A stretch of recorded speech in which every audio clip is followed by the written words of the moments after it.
இந்த வழியிலும் கூட நம்மளுடைய வேதாகமத்தை எஸ்ராவுடைய புஸ்தகம் 7வது அதிகாரம் 9வது வசனம். முதலாம் மாதம் முதலாம் தேதியிலே பாபிலோனில் இருந்து பிரயாணமாக புறப்பட்டு 5ஆம் மாதம் முதலாம் தேதியிலே தேவனுடைய தயவுள்ள கரம் எருசலேமுக்கு வந்தான். ஏன் எருசலேமுக்கு எப்படி எருசலேமுக்கு வந்தான் அப்படிங்கிறது தான் அங்க. தன் தேவனுடைய தயவுள்ள கரம் தன்மேல் இருந்ததினால் எருசலேமுக்கு வந்தான். முதலாவது மாதம் முதல் தேதியில எங்க இருந்து புறப்படுறார்? பாபிலோன்ல இருந்து புறப்படுறார். 5ஆம் மாதம் முதலாம் தேதி எங்க வந்து சேர்றார்? எருசலேமில் சேர்றார். இந்த வசனங்களை நாம் தியானிக்கும் முன்பதாக தலைகளை தாழ்த்தி நம்ம ஜெபிப்போம். நம்மளுடைய ஜெபத்தை செலின் அவன்ஷி அவர்கள் ஏற்படுவார்கள்.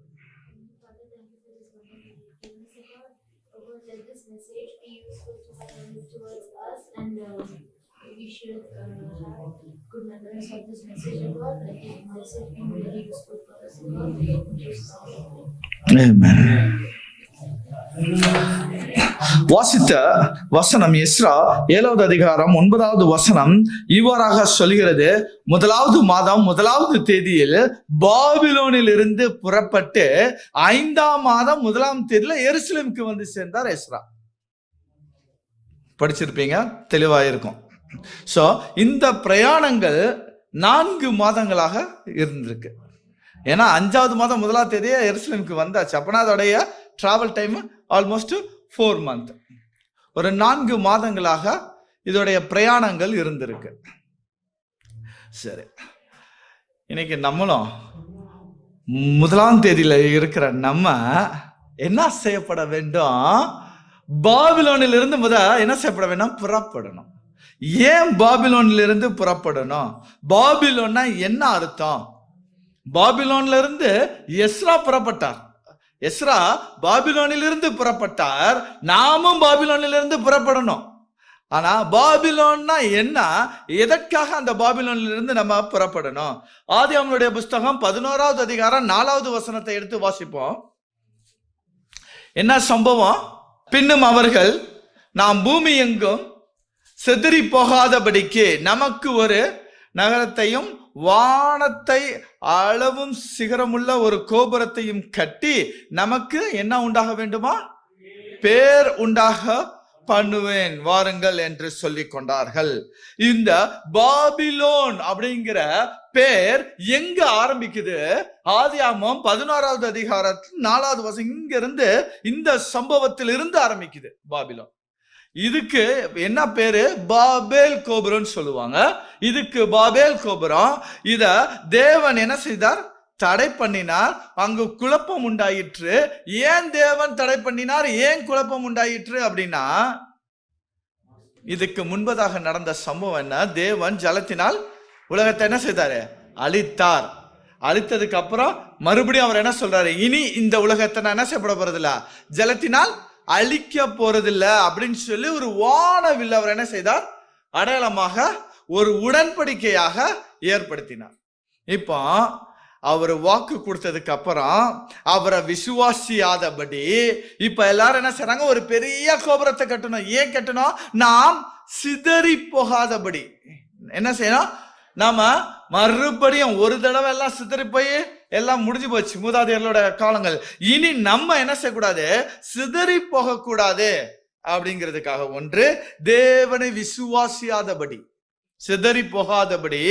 2, நமக்கு பேர் வரணும். நமக்கு பேர் வரணும் அப்படின்னு சொல்லி ஒரு 2 காரணத்துக்காக அந்த பாபேல் கோபுரத்தை கேட்டுனாங்க. தேவன் பார்த்தார், இறங்கி வந்து அவர்களை என்ன செய்தாரா?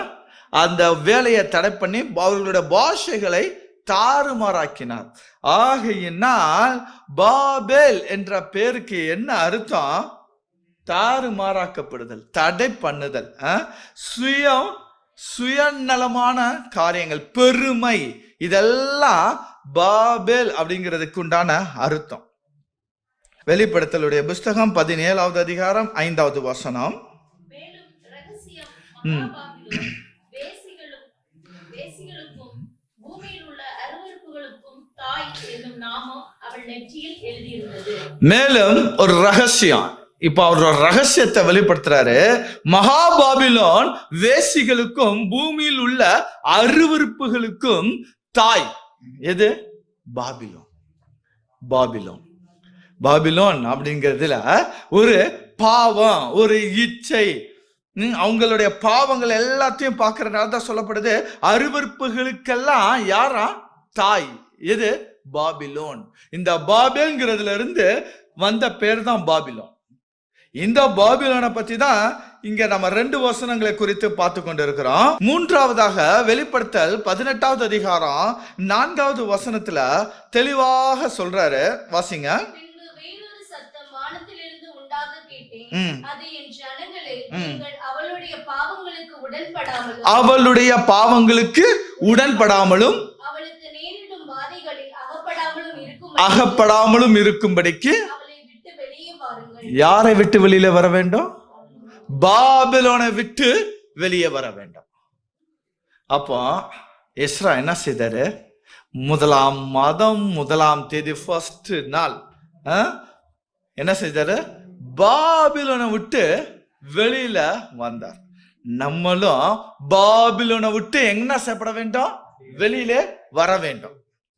1 கொரிந்தியர் சொல்லுது, ஆதியில் அவங்களுக்கு நடந்த ஒவ்வொரு சம்பவங்களும் நமக்கு ஒரு எச்சரிப்பு உண்டாக்கும்படியாக, திருஷ்டாங்கங்களாக, கடைசி நாட்கள் வாழ்ந்து கொண்டிருக்கிற நமக்கு எச்சரிப்பு உண்டாக்கும்படியாகவும் திருஷ்டாங்கங்களாகவும் அவைகள் எழுதப்பட்டு இருக்கிறது. அவங்களுக்கு நடந்த சம்பவம் நமக்கு ஏதோ ஒரு பாடத்தை என்ன செய்ய, ஒரு எச்சரிப்பின் தூதை கொடுத்து கொண்டிருக்கிறது. இன்றைக்கு எச்சரிப்பின் தூது என்னது? பாபிலோனை விட்டு வெளியே வர வேண்டும். பாபிலோனை விட்டு வெளியே வர வேண்டும். அதனாலதான் எஸ்ரா என்ன செஞ்சாரு? பாபிலோனை விட்டு வெளியில வந்தார். அது எப்ப வந்தாரு? 31ஆம் தேதி வந்தாரா? இல்ல, 1ஆம் தேதி. அப்போ இந்த மாதத்துடைய 1வது தேதியில இருக்கக்கூடிய நம்ம ஒரு தீர்மானம் எடுக்கணும். பாபிலோனை விட்டு நான் என்ன செய்யப்பட வேண்டாம்? வெளியே வர வேண்டும். 4 மாதம் கழிஞ்சாச்சு. 4 மாதம் பிரயாணப்பட்டு அவர் 5வது மாதத்துல எங்க வந்தாரா? எருசலேமுக்கு வந்தார். எருசலேம் அப்படின்னா என்ன? அது நம்ம வாஸ்த சங்கீதம் 122ல ஃபுல்லா எருசலேமை குறித்து தான் பார்க்கிறோம். எருசலேம் அப்படிங்கிறது தேவன் வாசம் பண்ணக்கூடிய ஒரு இடம். பழைய ஏற்பாட்டுல ஆராதனை நடைபெற்ற ஒரு இடம் தான் எருசலேம். சமாதானத்தின் மூல பாஷையில பார்த்தீங்கன்னா சமாதானத்தின் இடம், சிட்டி ஆஃப் பீஸ் அப்படின்னு சொல்லுவாங்க. தேவன் உடன்படிக்கைக்கு ஒரு அடையாளம், ஒரு வாக்குத்தத்தம் பண்ணப்பட்ட ஒரு இடம் தான் எருசலேம். எருசலேம். இப்போ எஸ்ரா எங்க இருந்து எங்க வந்தாரு? பாபிலோன்ல இருந்து எருசலேமுக்கு வந்தார். எருசலேமை குறித்து இன்னும் சொல்ல வேண்டும் சொன்னா வசனம் சொல்லுகிறது, நீங்க எருசலேம்ல வாருங்கள், எருசலேம்ல வாங்க, காத்திருங்க, எருசலேம்ல தங்கி இருங்க அப்படின்னு சொல்லுது. பாபிலோன்ல தங்கி இருங்கன்னு சொல்லல, எருசலேம்ல தங்கி இருங்க. வாசிங்க லூக்கானுடைய புஸ்தகம் 24வது அதிகாரம் 49வது வசனம். லூக்கானுடைய புஸ்தகம் 24:49 கரெக்டா? வாசிங்க. உன்னதத்தில் இருந்து வரும் பலனால் தரிப்பிக்கும்படு வரைக்கும் எருசலேம் நகரத்துல இருங்கள். அப்போ நம்ம எல்லாரும் என்ன செய்யப்பட வேண்டும்? எருசலேமுக்கு வர வேண்டும். நாம் எல்லாரும் என்ன செய்யப்பட வேண்டும்? எருசலேமுக்கு வர வேண்டும். பாபிலோனில் இருந்து எருசலேமுக்கு வந்து எருசலேம்ல தங்கி இருக்க வேண்டும் என்று வேதம் சொல்லுகிறது. எருசலேம்ல என்ன செய்யப்பட வேண்டும்? தங்கி இருக்கணும். ஏன் அப்படின்னா உன்னதத்தில் இருந்து வரும் பலனால் தரிப்பிக்கும் வரை என்ன செய்யப்பட வேண்டும்? எருசலேம்ல இருங்க, காத்திருங்க, எருசலேம்ல இருங்க அப்படின்ட்டு 1:4 நீங்க வாசித்தீங்க அப்படின்னு சொன்னா, அன்றியும் அவர்களோட கூடி வந்திருக்கும் பொழுது வாசிங்க, அவர்களை நோக்கி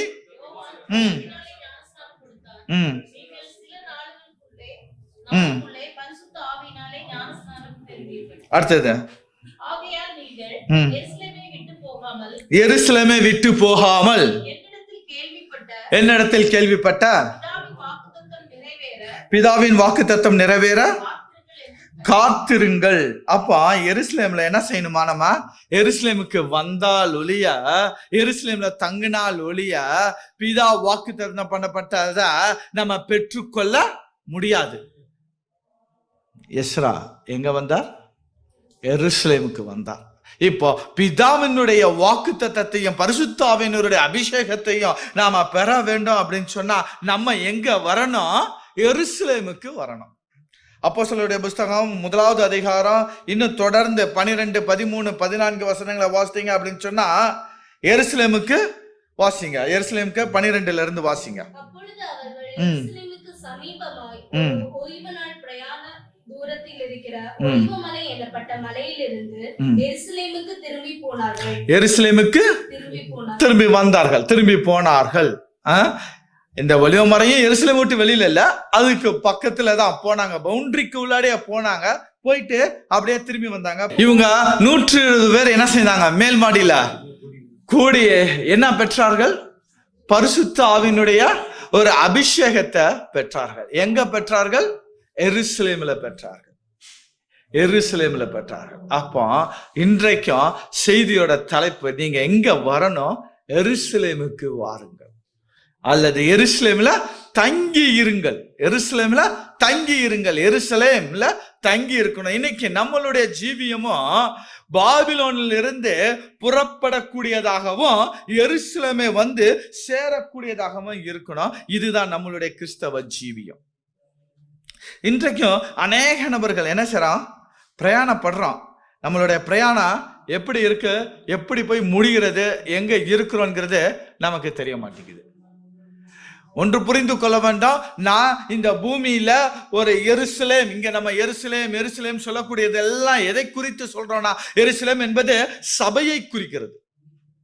அப்போ இந்த எருசலேம, இங்க இந்த பூமியில உள்ள இந்த எருசலேம் ஆகிய சபைக்கு நம்ம வந்து சேரவில்லை என்றால் பரம எருசலேம நான் என்ன செய்ய முடியாது?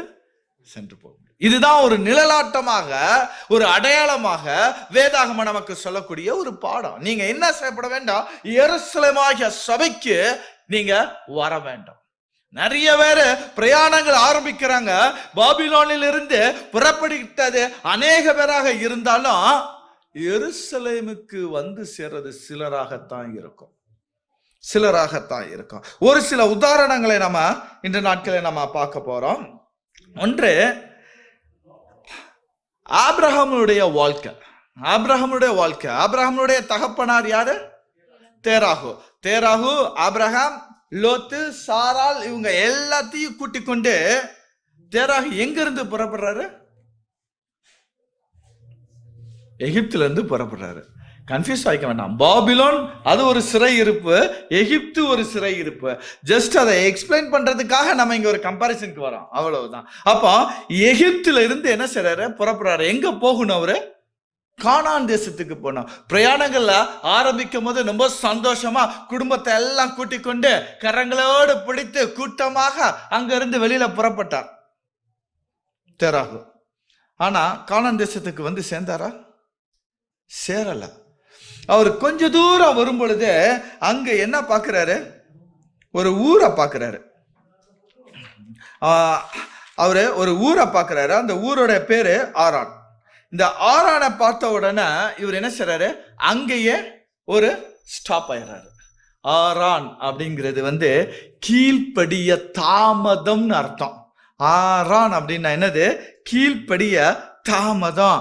இவர் இருந்த கல்தேயராகிய மெசொப்பொத்தேமியா, இன்னைக்கு உள்ள காலகட்டத்தில் மெசொப்பொத்தேமியா, அந்த இடம் அப்படின்னா என்ன அர்த்தம்? அது விக்கிரகங்களுக்கு பேர் போன இடம். அதை விட்டு, பாவத்தை விட்டு நான் கானான் தேசம், வாக்குத்தத்தம் பண்ணப்பட்ட கானான் தேசத்துக்கு அவர் பிரயாணப்பட்டார். ஆனா இந்த பிரயாணத்துல பாதியிலேயே ஆரான்கிற ஒரு இடம் வந்த உடனே கீழ்ப்படிய, தேவனுக்கு கீழ்ப்படிய தாமதப்பட்டு ஆரான்ல என்ன செஞ்சிட்டாரு?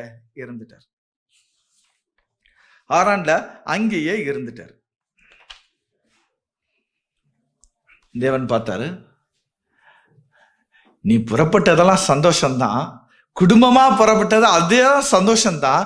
இருந்தாலும் உங்களுடைய பிரயாணம், உங்களுடைய கோல் என்ன செய்யப்படல, அச்சீவ் ஆகல. உங்களுடைய கோலை நீங்க என்ன செய்யப்படல, ரீச் ஆகல. அந்த கோலை ரீச் பண்றதுக்கு முன்னாடியே நீங்க என்ன செஞ்சிட்டீங்க, உட்காந்தாச்சு. அங்கேயே உட்காந்தாரு. ஏன் உட்காந்தான்னு தெரியுமா? அந்த இடம் வியாபார ரீதியா பேர் போன இடம், செழிப்பாவும் இருந்தது, வசதி வந்தது, உட்காந்துட்டாரு.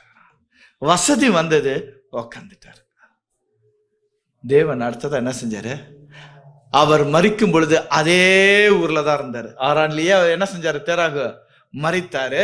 மறுபடியும் தேவனுடைய அழைப்பு யாருக்கு இப்ப வந்தது, ஆபிரகாமுக்கு. நல்லா பார்க்கணும், தேவன் ஒரு காரியத்தை வழி நடத்தும் பொழுது நம்ம அதற்கு கீழ்ப்படிய தாமதப்படும் பொழுது தேவன் என்ன செய்யறாரு, ரிமூவ் பண்ணி ரீப்ளேஸ் பண்றாரு.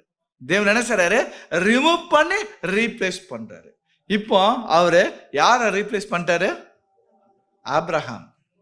இப்போ ஆபிரகாம் யாரை கூட்டிட்டு போறாரு, சாராள், லோத்து எல்லாத்தையும் கூட்டிட்டு இப்ப அவரு கானான் தேசத்துக்கு நேராக பிரயாணப்படுறாரு. நம்மளோட வாழ்க்கையில நிறைய பேர், அநேகமான பேர் என்ன செய்யறோம் அப்படின்னா, பாபிலோனை விட்டு, பாவமாகிய இந்த உலக பிரகாரமான பாவத்தை விட்டு வெளியே வாரோம். நான் ரட்சிக்கப்படுறேன், ஞானஸ்தானம் எடுக்கிறேங்கிறது எல்லாம் சரிதான். ஆனா நம்மளுடைய ஓட்டம் பாதியிலே நின்றுது.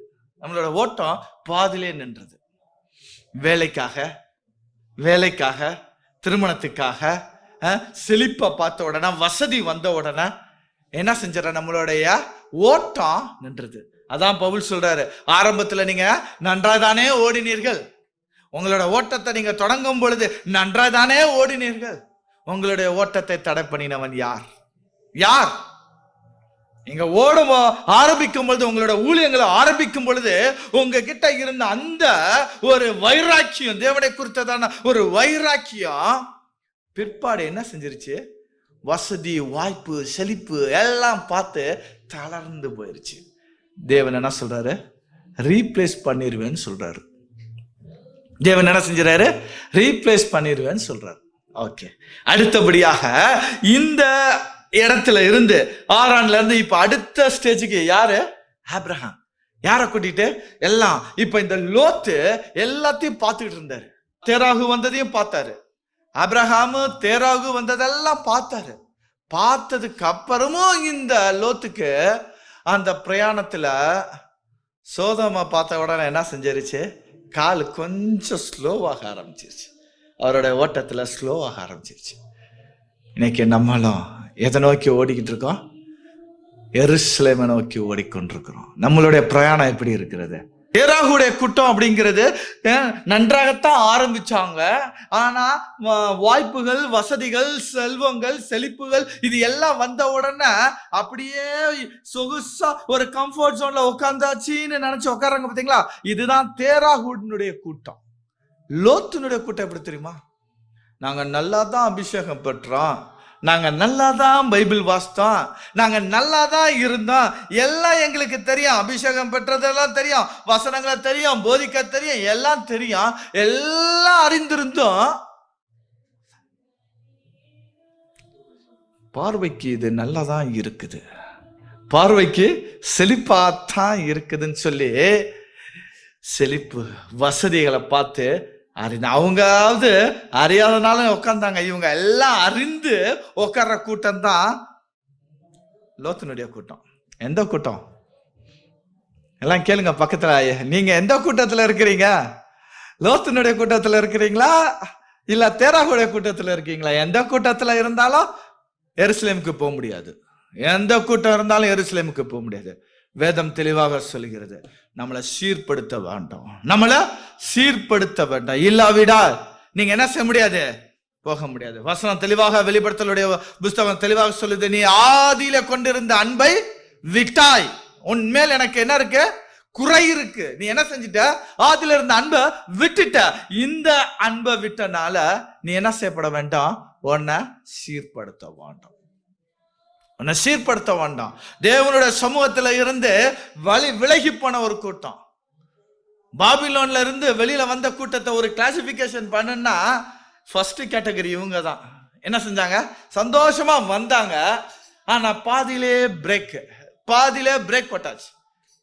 இதுதான் ஒரு வகையான கூட்டம். நம்ம எங்க போய் சேர்ந்துருவோமா? எருசலேம்ல நம்ம போய் சேர்ந்துருவோமா? வசனம் சொல்லுது, எஸ்ரா எருசலேமை வந்து சேர்ந்தான். யார் இந்த எஸ்ரா? வேத பாதகன். யார் இந்த எஸ்ரா?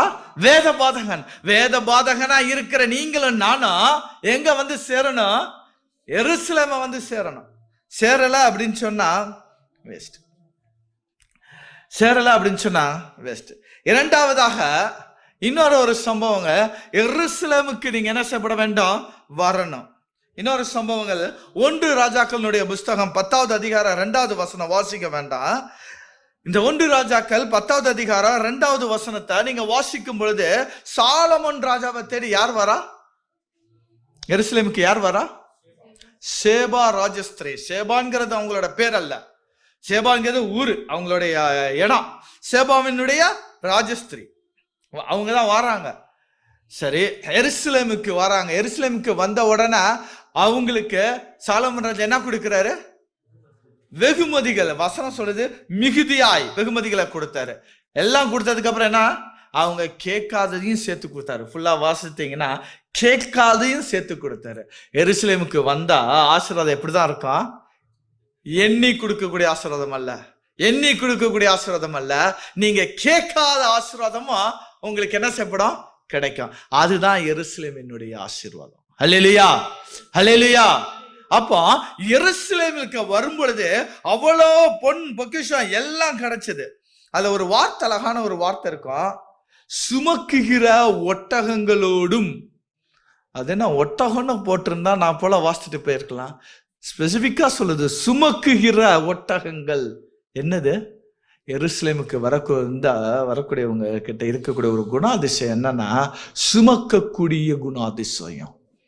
பிறர் குறித்து என்னவா? கேரிங்.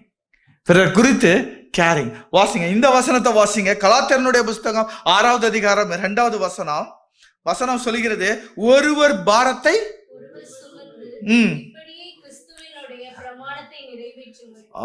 கிறிஸ்துவினுடைய பிரமாணத்தை நிறைவேற்றணும் அப்படின்னா ஒருவர் பாரத்தை ஒருவர் சுமக்க வேண்டும். சுமக்குகிற ஒட்டகங்களோடு வந்தால், அப்போ எருசலேமுக்கு வரக்கூடியவங்க கிட்ட இருக்கக்கூடிய ஒரு குணாதிசயம், ஒருவர் பாரத்தை ஒருவர் சுமக்க வேண்டும். விசாரிக்கிறீங்களா? சபைக்கு வந்தவங்களை விசாரிக்கிறீங்களா? வியாதியோடு இருக்கிறவங்களுக்கு ஜெபித்தீங்களா? இதைத்தான் கேட்கிறாரு. அப்படி எங்களால ஜெபிக்க முடியல, எங்களுக்கு தெரியல அப்படின்னா நீங்க என்ன செஞ்சிடணும்? ஆயத்த ஜெபத்துக்கு வரணும். என்ன செய்யணும்? ஆயத்த ஜெபத்துக்கு வரணும். வந்தீங்கன்னா யாரு முடியாம இருக்காங்க, யாரு வியாதிப்பட்டு இருக்காங்கிறது தெரியும். நீங்க அதை தொடர்ந்து அவங்களுக்காக ஜெபிக்கலாம். அவங்களுக்கு தனிப்பட்ட முறையில போன் பண்ணி ஜெபிக்கலாம். ஒருவர் பாரத்தை ஒருவர் சுமக்குகிற ஒட்டகங்களோடு வந்தால் செபராஜஸ்திரி. அப்போ எருசலேமுக்கு வந்தா ஒரு ஆசீர்வாதம். சரி, வந்தா அவ கேட்டதெல்லாம் கிடைச்சது, கேட்காதும் கிடைச்சது. கடைசியில என்ன செய்யந்தா? அங்கேயே இருந்துட்டாளா? அந்த ராஜஸ்திரி அங்கேயே இருந்துட்டாளா? இல்ல, திரும்பி சென்றாள். 2வது கூட்டம் இதுதான். முதலாவது கூட்டம் பிரேக். 2வது கூட்டம் என்ன அப்படின்னா, நான் வருவேன், தேவன் அபரிதமா ஆசீர்வதிக்கணும். அவர் ஆசீர்வதித்துட்டாருன்னு சொன்னா ஆசீர்வாதத்தை பெற்ற பிறகு எருசலேமை விட்டு நான் என்ன செஞ்சிருவேன்? போயிருவேன். வசனம் நான் சொல்லுது, எஸ்ரா எருசலேமே வந்து சேர்ந்தான். வேதபாதகன் வந்து சேர்ந்தான், விசுவாசி வந்து சேர்ந்தான். நீங்களும் நானும் எந்த கூட்டம்? இப்போ எந்த கூட்டத்தில் இருக்கோம்? தேவன் நம்மளை ஆசீர்வதித்த பிறகு அந்த ஆசீர்வாதத்தை நிமித்தமாக என்ன சொல்லுவாங்க? அழகா ஒரு மாசம் 2 மாசத்துக்கு முன்னாடி பேசும்போது சொல்லிக்கிட்டு இருந்தாங்க. ஒரு சின்ன அவங்க ஊர்ல நடந்த ஒரு கதையை சொல்லிக்கிட்டு இருந்தாங்க. பாஸ்டர், எனக்கு வேலை இல்லை, எனக்கு வேலைக்காக ஜெபம் பண்ணுங்கன்னு சொன்னா பாஸ்டர் என்ன செஞ்சாராம்? நம்ம பாஸ்டர் இல்ல, இன்னொரு பாஸ்டர் வேலைக்காக ஜெபிச்சாங்களாம். ஜெபித்த உடனே வேலை கிடைச்சிருச்சு. வேலை கிடைச்சதுக்கு அப்புறம் அவன் என்ன செய்யலையா? கோயிலுக்கு வரவே இல்லையா? வேலை செஞ்சதுக்கு அப்புறம், வேலை கிடைச்சதுக்கு அப்புறம் கோயிலுக்கு வரல. எப்பா என்னப்பா கோயிலுக்கு வரலையா? பாஸ்டர் ரொம்ப பிஸியா இருக்கேன் பாஸ்டர், இன்னைக்கு ரொம்ப வேலை அதிகமா இருக்கு பாஸ்டர், இன்னைக்கு கூப்பிட்டாங்க பாஸ்டர். எல்லாம் சரிதான். பாஸ்டர் பார்த்தாரு, சரிப்பா ரைட். நான் அடுத்தது ஒரு ஜெபம் பண்ணாரு. சாமி நான் தெரியாம ஜெபம் பண்ணிட்டேன் இந்த மனுஷனுக்காக அப்படின்னு அடுத்த ஒரு ஜெபம் பண்ணாரு. திருப்பி ஒரு கால் வந்துச்சா, இது ஒரு காமெடிக்காக தான், இது சீரியஸ் இல்ல. திருப்பி ஒரு கால் வந்துச்சான், பாஸ்டர் எனக்கு வேலையில இருந்து தூக்குறதுக்காக ஆர்டர் பேச்சுவார்த்தை போயிட்டு இருக்கட்டு. அதனால தேவன் ஆசீர்வதித்த உடனே என்ன செஞ்சிருது, அந்த ஆசீர்வாதத்தின் நிமித்தமாக அவர்களை விட்டு போகிறது. எருசலேமை விட்டு வெளியே போவது ஆசீர்வாதம் அல்ல, அது ஆசீர்வாதம் அல்ல. எருசலேமுக்கு வாருங்கள், அது உங்களுக்கு ஆசீர்வாதம். எருசலேமில் தங்கி இருங்கள், அது உங்களுக்கு ஆசீர்வாதம். எருசலேமில் வாழ்வை வாழுங்கள், அது உங்களுக்கு ஆசீர்வாதம். அதை விட்டு எருசலேமை விட்டு திரும்பி போனா நமக்கு ஆசீர்வாதம் அல்ல. அல்லேலூயா, அல்லேலூயா. அடுத்தபடியாக இன்னும் ஒரு உதாரணத்தை நம்ம பார்க்கலாம். லூக்காவினுடைய புஸ்தகம் 10வது அதிகாரம் 30வது வசனம். லூக்காவினுடைய புஸ்தகம் 10வது அதிகாரம் 30வது வசனம். அந்த வசனத்தை வாசிக்கும் பொழுது அந்த பகுதிகளில் எதை நம்ம பார்க்கிறோம் அப்படின்னு சொன்னா, ஒரு மனுஷன் எருசலேமில் இருந்து எங்க போனானா, எரிகோவுக்கு போனானா. எருசலேம்ல இருந்து எரிகோவுக்கு ஒரு சின்ன ஒரு அனுபவம் பாருங்க. எருசலேம்ல இருந்து வெளியே போறவங்களுடைய ஒரு அனுபவத்தை பார்ப்போம். எருசலேம்ல இருந்து எரிகோவுக்கு போனானா, என்ன நடந்துச்சு? கல்லனுடைய ஆகப்பட்டவன். ரைட், நல்லா பார்க்கணும். எருசலேம் அப்படிங்கிறது நம்மளுடைய செய்தியின்படி எருசலேம்ங்கிறது என்னது? சபை. அப்ப இந்த சபைக்கு ஒரு விசுவாசி வாரான்னு சொன்னா அவனோட முன்னிலைமை எப்படி இருக்கும்? நிச்சயமாக ஒரு பாவமா இருந்திருக்கலாம், ரட்சிக்கப்பட்டிருக்கலாம், அவ மறுபடியும் என்ன செஞ்சிருக்கலாம்? சபை ஆகிய எருசலேமுக்கு வந்திருக்கலாம். ஓகே, இப்போ எருசலேமுக்கு வந்த பிறகு அடுத்ததா நீங்க எங்க போகணும் தெரியுமா? சியோனுக்கு போனோம். எருசலேமுக்கு வந்ததுக்கு அப்புறம் எங்க போனோம்? சியோனுக்கு போனோம். ஆனா நிறைய பேர் என்ன செஞ்சிடறான், எருசலேமுக்கு வந்த பிறகு எங்க போயிடுறான்? எரிகோவுக்கு போயிடுறான். இப்ப நல்லா நினைப்பா உங்க பிரயாணங்கள் ஆரம்பிச்சீங்க, எருசலேமுக்கு தான் நாங்க வந்துட்டோம் பாஸ்டர் எருசலேமுக்கு. ஆனா வந்த ஒரு சிலர் அங்கேயே தங்கி இருக்கிறது கிடையாது. என்ன செஞ்சிட்டாங்க, எருசலேமுக்கு வந்த பிறகு எருசலேம்ல இருந்து அடுத்த ஒரு சைடு ரூட் எடுத்து சியோனுக்கு போகாம சைடு ரூட் வழியா எங்க போயிட்டாங்க? எரிகோவுக்கு போயிட்டாங்க. அந்த சம்பவங்கள் அப்படியே வாசித்தீங்க அப்படின்னு சொன்னா, அப்படி எரிகோவுக்கு போனவங்களுடைய நிலைமை என்னாச்சு? சத்திரத்துல சேர்க்கக்கூடிய நிலை ஆயிடுச்சு. எரிகோவுக்கு போனவங்களுடைய நிலைமை என்ன? சத்திரத்துல சேர்க்கக்கூடிய நிலை. இந்த சத்திரம் எங்க இருக்கு தெரியுமா? பைபிளுடைய டைம்லைன் படி பார்த்தீங்க அப்படின்னா அந்த சத்திரமும் எருசலேமுடைய ஒரு பார்டர்ல இருக்குது சத்திரம். இதை இன்னொரு ஆங்கிள் சொல்லணும் அப்படின்னு சொன்னா, எருசலேமை விட்டு நீங்க போனீங்க அப்படின்னு சொன்னா சத்திரம் அப்படிங்கிறது அதுவும் என்னதான், எருசலேம்ங்கிறது என்னவா, உங்களுக்கு ஜெபாலயத்துக்கும் தேவாலயத்துக்கும் வித்தியாசத்தை சொல்லுறான்.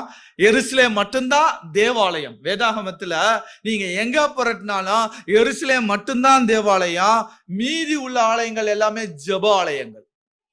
புரியுதா உங்களுக்கு? ஜெபாலயங்கள் வேற, தேவாலயங்கள் வேற. ஜெபாலயங்கள்ல ஜெபங்கள் ஏறெடுக்கப்படும், தேவாலயத்துல தேவன் வாசம் பண்ணுவார். அவங்க எருசலேமை மட்டும்தான் தேவாலயமா வச்சிருந்தாங்க, மீதி எல்லாமே சின்ன சின்ன கோயில்கள் எல்லாமே ஜெபாலயங்கள். இங்க ஜெபங்களை ஏறெடுத்துக்குவாங்க. இன்னைக்கு நிறைய பேர் நம்ம ஊர்ல கூட ஆங்காங்கே நடக்கும் பிரேயர்ஸ். ஆனா வெள்ளிக்கிழமை மட்டும் எல்லாருமே என்ன செய்வாங்க, ஒரு ஹெட் சர்ச்சுக்கு ஹெட் மாஸ்க்கு போவாங்க. அதுதான் சிம்பாலிக்கா சொல்றேன், அதுதான் தேவாலயம். அப்போ தேவாலயம் வேற, ஜெபாலயம் வேற. எருசலேம்ல இருந்தது தேவாலயம். நான் நினைக்கிறேன் இந்த சத்திரம் ஜெபாலயமா இருக்கும். இந்த சத்திரம் ஜெபாலயம் தான் இருக்கு. அடிபட்டு காயப்பட்டவனுக்கு மருந்து போட்டு சுகப்படுத்துறதுக்கு தேவன் சில நேரத்தில் என்ன செஞ்சிருவாரு, போப்பா அடிபட்டாச்சா மறுபடியும் நீ போ. இப்ப நீ எங்க போக முடியாது, எருசலேமுக்கு போக முடியாது, முதல் நீ ஜெபாலயத்துல போ, ஜெப வாழ்க்கையை சீர்படுத்து, ஜெப வாழ்க்கையை சீர்படுத்தினதா நீ என்ன செய்ய முடியும், எருசலேமுக்கு மறுபடியும் போக முடியும். எந்த கூட்டத்துல இருக்கோம்? பாபிலோன்ல வெளியில வந்தோம், தெராகு கூட்டத்துல இருக்கோமா, லோத்தினுடைய கூட்டத்துல இருக்கிறோமா, இல்ல சேபா ராஜஸ்திரியோட கூட்டத்துல இருக்கிறோமா, இல்ல இந்த மனுஷனை போல எரிகோவுக்கு போகக்கூடிய மனுஷனுடைய கூட்டத்துல இருக்கிறோமா? எந்த கூட்டத்துல நம்ம இப்ப இருக்கிறோம்? தேவன் சொல்றாரு, எருசலேமை வந்து சேருங்கள். எருசலேமை வந்து சேருங்க. எருசலேமை வந்து நீங்க சேரல அப்படின்னு சொன்னா கஷ்டம். எருசலேம்ங்கிறது சபை, தேவன் வாசம் பண்ணக்கூடிய ஒரு இடம். சபையில வந்து சேருங்க. நிறைய பேரு நம்ம அப்படியே சியோனுக்கு நேராக போகாம எரிகோவுக்கு நேராக போறதுக்கு காரணம் என்ன தெரியுமா? நம்மளுடைய விசுவாசம் என்ன செஞ்சிருது? தளர்ந்து போயிருது. விசுவாசம் தளர்ந்து போயிருது. விசுவாசத்து நிமித்தம் தான் நான் எங்க வந்தேன்? எருசலேமுக்கு வந்தேன். வந்ததுக்கு அப்புறம் என்னோட விசுவாசம் குறைஞ்சனால நான் எருசலேம்ல இருந்து அடுத்ததா சியோனுக்கு போகாம எருசலேம்ல இருந்து எரிகோவுக்கு போயிட்டேன். விசுவாசம் குறைவு. அதனால்தான் பவுல் எழுதும்போது சொல்றாரு, நல்ல போராட்டத்தை போராடினேன், ஓட்டத்தை முடித்தேன், விசுவாசத்தை காத்து கொண்டேன். நான் விசுவாசத்தை காத்துக்கொள்ளல, நான் விசுவாசம் என்ன செஞ்சிடும்? என்ன கீழே தள்ளிடும். வாசிங்க யூதாவுடைய புஸ்தகம் 3வது வசனம். யூதா 3, வேகமா வாசிங்க.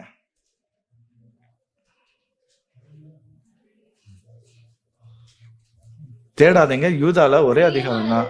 பொதுவான ரட்சிப்பை குறித்து உங்களுக்கு எழுதும்படி நான் மிகவும் கருத்துள்ளவனாய் இருக்கையில் பரிசுத்தவான்களுக்கு ஒரு விசை ஒப்பு கொடுக்கப்பட்ட விசுவாசத்திற்காக. இந்த விசுவாசத்தை குறித்து எப்படி சொல்லுது? ஒரு விசை ஒப்பு கொடுக்கப்பட்ட விசுவாசம். அப்ப தேவன் ஒரு விசை ஒப்பு கொடுக்கப்பட்ட விசுவாசத்தை நம்ம என்ன செஞ்சிடக்கூடாது? காத்துக்கொள்ளணும். அதை தவற விட்டுறக்கூடாது. தவற விட்டோம்னா நம்ம சியோனுக்கு போக முடியாது, எரிகோவுக்கு போகக்கூடிய வழியில காயப்படக்கூடிய சூழ்நிலையில இருப்போம். அதான் தேவன் வசனம் சொல்கிறது. சோ எருசலேமின் வாழ்வுக்காக நீங்க என்ன செய்யணும்? பிரயாசப்படணும். எருசலேமின் வாழ்வுக்காக பிரயாசப்படணும். இன்னொரு சம்பவங்களை குறித்து நம்ம பார்ப்போம். நியாயாதிபதிகளுடைய புஸ்தகம் 19வது அதிகாரத்தை எடுத்து நீங்க வாசித்தீங்கன்னா அங்க ஒரு லேவியன் வருவான். இந்த லேவியன் யார கல்யாணம் பண்ணுவான் அப்படின்னு சொன்னா, ஒரு எருசலேமில் உள்ள ஒரு பெண்ணை கல்யாணம் பண்ணுவான். யூதாவில் உள்ள பெத்லெஹேம் என்னக்கூடிய ஒரு இடத்துல இருக்கக்கூடிய ஒரு பெண்ணை மறுமனையாட்டியாக கல்யாணம் பண்ணுவார். கல்யாணம் பண்றாரு. கல்யாணம் பண்ணா அந்த பெண் என்ன செஞ்சாச்சு? கணவனுக்கு துரோகம் பண்ணியாச்சு. துரோகம் பண்ணினதுக்கு அப்புறம் அவர் என்ன செய்யறாரு? போயிட்டு மறுபடியும் அந்த பெண்ணை கூப்பிடுறதுக்காக வர்றாரு. சரி, கொஞ்சம் மனசு மாறி இருப்பாருன்னு நினைக்கிறான். எருசலேம் அவங்க இருக்கிற இடம் தான் எருசலேமுடைய ஒரு பகுதிகள் அதெல்லாம். வர்றாரு. வந்தா அந்த பெண்ணை கூப்பிடும் பொழுது அந்த பெண்ணை என்ன செய்யுது? அவங்க அப்பா வாஸ்தவங்களுக்கு கதைகள் புரிந்திருக்கான். அவங்க அப்பா சொல்லுவாரு, என்ன சொல்லுவாரு? இருங்க, இன்னைக்கு இருங்க அப்படின்னு ஒரு 5 நாள் அவரை பிடிச்சி வச்சிருவாங்க. 5 நாள் பிடிச்சி வச்சதுக்கு அப்புறம் கடைசி அவர் இதுக்கு மேல இருக்கக்கூடாதுன்னு சொல்லிட்டு அவருடைய மறுமனையாட்டி, ஒய்ஃப்னு வச்சுக்கோங்களேன், மறுமனையாட்டிக்கு வந்து ஸ்டெப் ஒய்ஃப், சரி, இது வந்து மனைவியை கூட்டிக் கொண்டு என்ன செய்யறாரு? வராரு. வரும்போது வேலைக்காரன் சொல்றான், நம்ம பொழுது சாயுது, நம்ம என்ன செஞ்சிடலாம், இங்க எருசலேம் இருக்கு, நம்ம என்ன செஞ்சிடலாம், இந்த எருசலேம்ல தங்குவோம். அப்ப அவன் சொல்றான், எருசலேம்ல தங்கக்கூடாது. எருசலேம்ல என்ன செய்யக்கூடாது? தங்கக்கூடாது. ஏன்னா எருசலேம்ல பலதரப்பட்ட மக்கள் இருக்கிறாங்க, இங்க நம்ம தங்க வேண்டாம். அப்படியே இன்னும் நம்ம கொஞ்சம் தூரம் போனோம் அப்படின்னா கிபியா வரும், இல்லைன்னா ராமா வரும், நம்ம கிபியால இருப்போம் அப்படின்னு சொல்லிட்டு நேரா எங்க செய்றாங்க? அப்படியே பிரயாணப்பட்டு கிபியாவுக்கு போறாங்க. கிபியால போய் அங்க என்ன செய்றாங்க? கொஞ்சம் அன்னைக்கு நைட் அங்க ஸ்டே பண்றதுக்காக இருக்கிறாங்க. கிபியாவில் உள்ள ஆட்கள் வந்து அந்த பெண் என்ன செய்றாங்க? ஒரு கிழவர் தான் அவங்களுக்கு ஒரு அடைக்கலம் கொடுப்பாரு. அந்த பெண் அவங்க எடுத்து கொண்டு போயிட்டு தவறா நடந்து அடுத்த நாள் காலையில அந்த கணவன் வந்து மனைவி என்ன செய்றாரு? பார்த்து சத்தம் இல்லாதனால அப்படியே தூக்கி கொண்டு போயிட்டு அவரோட ஊருக்கு செத்துரும். அது தூக்கி கொண்டு போய் அவரோட ஊருக்கு போட்டு 12 துண்டா வெட்டி இஸ்ரேலோட எல்கைக்கு என்ன செய்வாரு? அனுப்புவார். இதுதான் அந்த நியாயாதிபதிகள் 19வது அதிகாரத்துல வரக்கூடிய கதை. என்ன அப்படின்னா, அங்க அந்த மனுஷன் என்ன செய்றான்? லேவியன் என்ன செய்றான்? எருசலேம்ல தங்கலாம் அப்படின்னு சொல்லி வேலைக்காரன் சொல்லும் பொழுது எருசலேம்ல தங்காம எருசலேம் வேண்டாம்.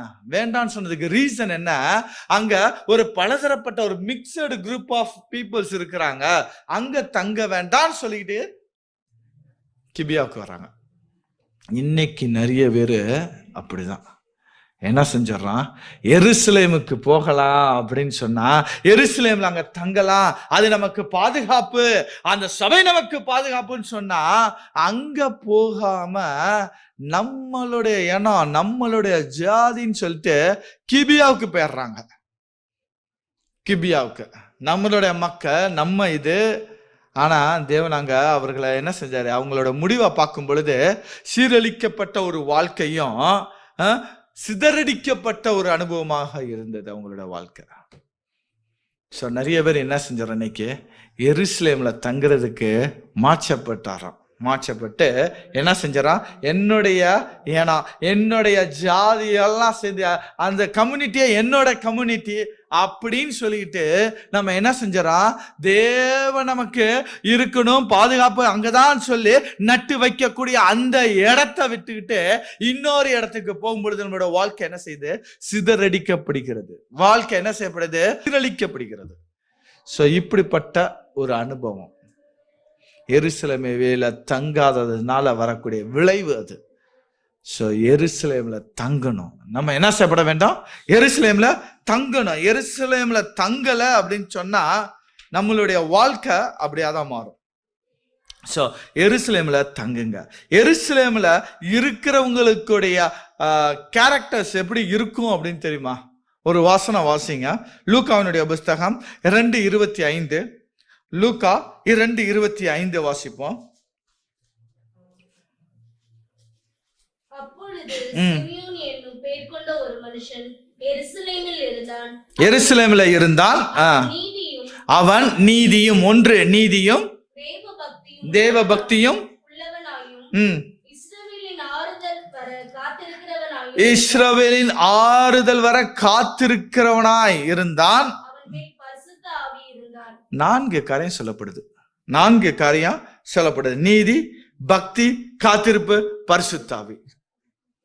4 காரியங்கள் இருக்கா? எருசலேம்ல இருக்கிறோன்னு சொல்லி எத்தனை பேர் நம்புறீங்க? எத்தனை பேர் விசுவாசிக்கிறீங்க? நான் இன்னைக்கு எருசலேம்ல இருக்கிறேன்னு சொல்லி விசுவாசிக்கிற நீங்க, இந்த 4 கேரக்டர் நம்ம இடத்துல இருக்கா? இந்த 4 கேரக்டர் இருக்கா? இல்ல அப்படின்னு சொன்னா நம்ம என்ன செய்யப்படணும்? திருவிருந்துக்கு போறதுக்கு முன்பதாக உங்களை நீங்க சோதித்து அறிந்து அதன் சீர்படுத்தின பிறகு திருவிருந்துல எடுக்கணும். அதான் வசனம்.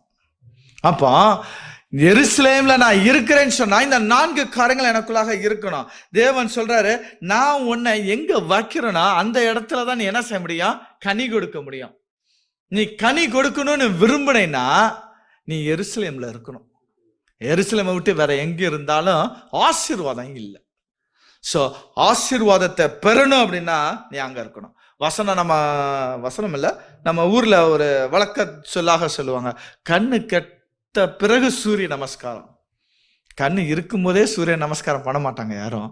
கண்ணு கெட்ட பிறகு சூரிய நமஸ்காரம் பண்றது வேஸ்ட்.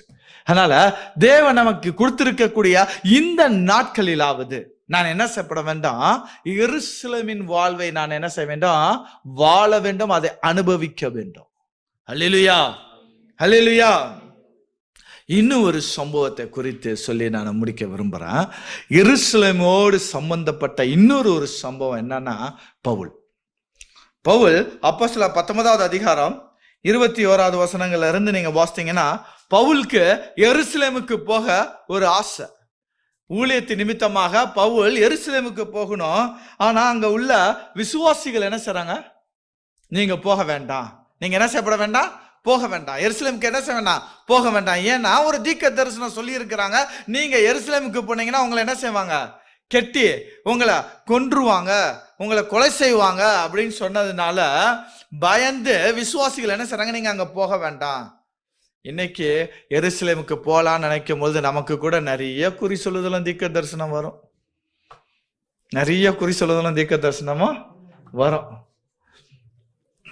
ஸோ பார்க்கணும், நம்ம அதெல்லாம் சரிதானா அப்படின்னு சொல்லி பார்க்கணும்.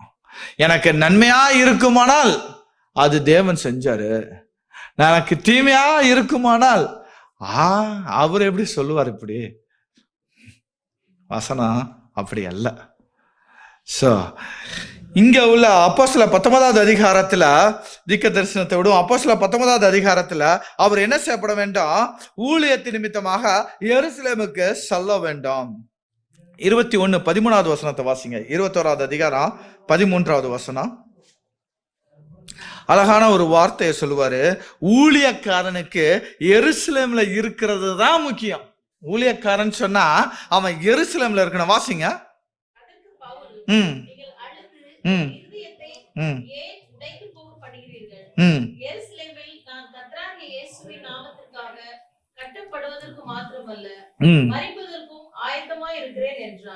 என்ன ஒரு அழகான வார்த்தை.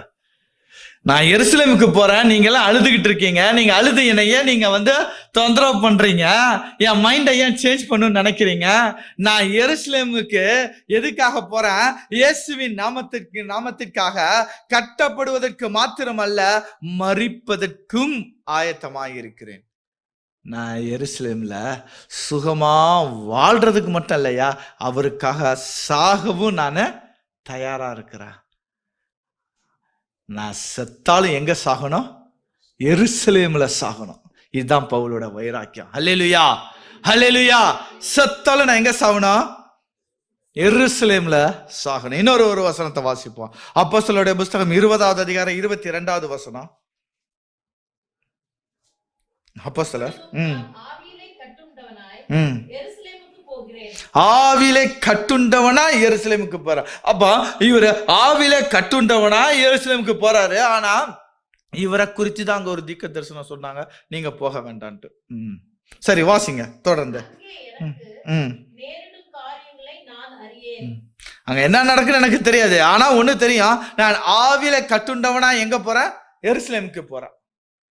ஆவில கட்டுண்டவனாக, ஆவில உணர்த்தப்பட்டவனாக, எனக்கு உணர்த்தப்பட்டதுனால நான் என்ன செய்றேன்? எருசலேமுக்கு போறேன். அங்க போய் நான் அங்க வாழ்ந்தாலும் சரி இல்ல மரித்தாலும் சரி, ஆனா நான் என்ன செய்யப்பட வேண்டாம்? எருசலேமுக்கு போக வேண்டாம். எருசலேமின் வாழ்வுக்காக நான் வாழவும் தயார், சாகவும் தயார். ஆனா எங்க இருக்கணும்? எருசலேம்ல இருக்கணும். எருசலேம்ல இல்ல அப்படின்னு சொன்னா, எஸ்ரா 1வது மாதம் 1ஆம் தேதி பாபிலோன்ல இருந்து கிளம்பி 5வது மாதம் 1ஆம் தேதி எங்க வந்தாரு? எருசலேமுக்கு வந்தார். அவர் வந்தார். பிற்பாடு ஆலயம் கட்டப்பட்டது. இன்றைக்கு சொல்லுகிற, எருசலேமுக்கு வாருங்கள், எருசலேமுக்கு தங்கி இருங்கள், எருசலேமின் வாழ்வை அனுபவிங்கள். தேவனுக்காக வாழ்ந்தாலும் எருசலேம்ல வாழ்வான், மரித்தாலும் எருசலேம்ல வாழ்வான். எருசலேம் எருசலேம் சொல்றது எது? சபை. சபை தேவன் வாசம் பண்ணக்கூடிய இடம் சபை. இந்த சபையில தான் நான் இருப்பேன். இதை விட்டு நான் என்னுடைய பிரயாணம் இடையில நிற்குமானால், தேராகுடைய கூட்டத்துல நான் இருக்க மாட்டேன், லோத்தினுடைய கூட்டத்துல நான் இருக்க மாட்டேன். சேபா ராஜஸ்திரிய போல அந்த கூட்டத்திலையும் நான் பின்வாங்கி போகக்கூடிய கூட்டத்திலையும் நான் இருக்க மாட்டேன். இல்ல எல்லாம் எனக்கு தெரியுது, நாங்க இருக்க மாட்டோம், எனக்கு பாதுகாப்பு இல்ல அப்படின்னு நினைச்சு நான் போனேன்னு சொன்னா, எருசலேமை விட்டு போனா என்னோட வாழ்க்கை சீரழியும். எருசலேமை விட்டு எரியோவுக்கு நான் போகலான்னு சொல்லி போனாலும் காயம் அடைவேன். எருசலேமுக்கு தான் நான் போவேன், அங்கதான் நான் இருப்பேன். அதுதான் என் ஜீவன், அதுதான் என் சாவு. அல்லேலூயா. அந்த எருசலேமின் வாழ்வு தான் நம்ம வாசித்த சங்கீதம் 122:1 இருக்குது. 1 இல்ல, அந்த அதிகாரம் முழுவதுமாக அதுதான் எருசலேமின் மகிமை. அது எருசலேமின் மகிமை. அது உங்களுக்கு சமாதானத்தை கொடுக்கும், அது உங்களுக்கு சுகத்தை கொடுக்கும், அது உங்களை திருப்திப்படுத்தும், அது உங்களை சந்தோஷிப்பிக்கும். எருசலேம்